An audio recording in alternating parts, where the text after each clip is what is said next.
Hey, what's up guys? Daniel Richardson back again here on the Richardson Precision YouTube channel.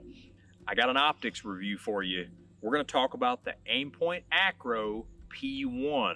Now, you know, this is more of like last year's model, if you want to put it that way. They just released a P2, but the P1, I'm a big fan of in my limited amount of time shooting it. I'm also fairly new to the red dot game, so this was essentially my choice for my first red dot optic.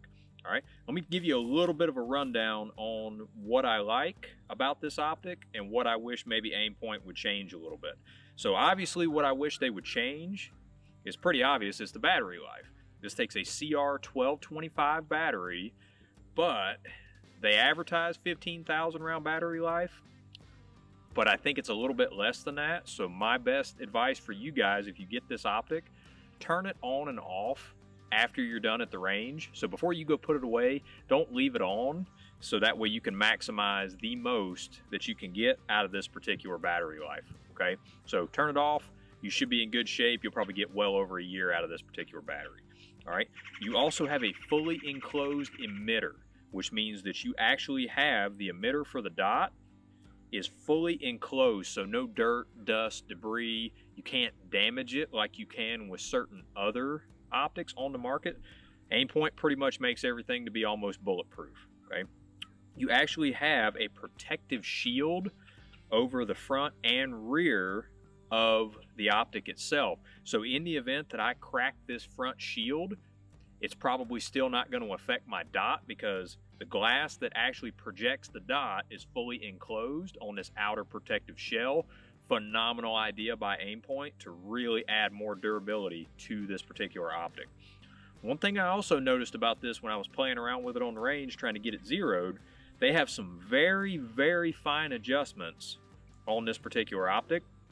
You have to do quite a bit of clicking.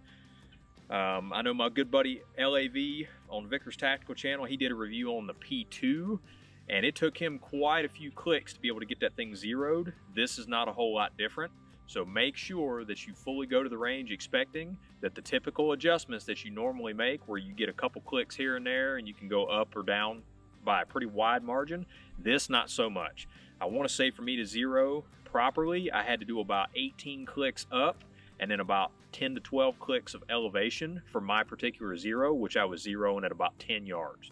Okay, so, and that's just out of the box. So don't be surprised if you have to do a little bit less or potentially even more than that, especially when you get back to a little more distance, like 15 or 25 yards, because it could happen.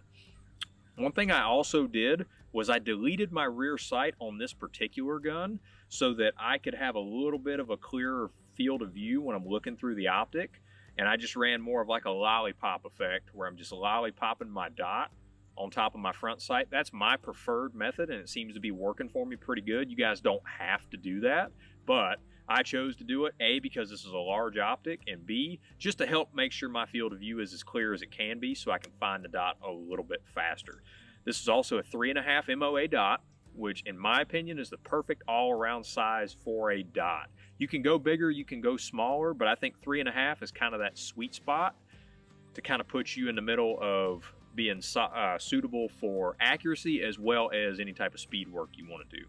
Okay, so far I'm thrilled with the optic. Shout out to Aimpoint for squaring me away with this optic. Looking forward to doing a lot more trigger time on this. Guys, help us out here on the channel. Make sure you hit that like button. Don't forget to subscribe if you're new here, and stay tuned for more shooting and review videos. Stay training, stay safe.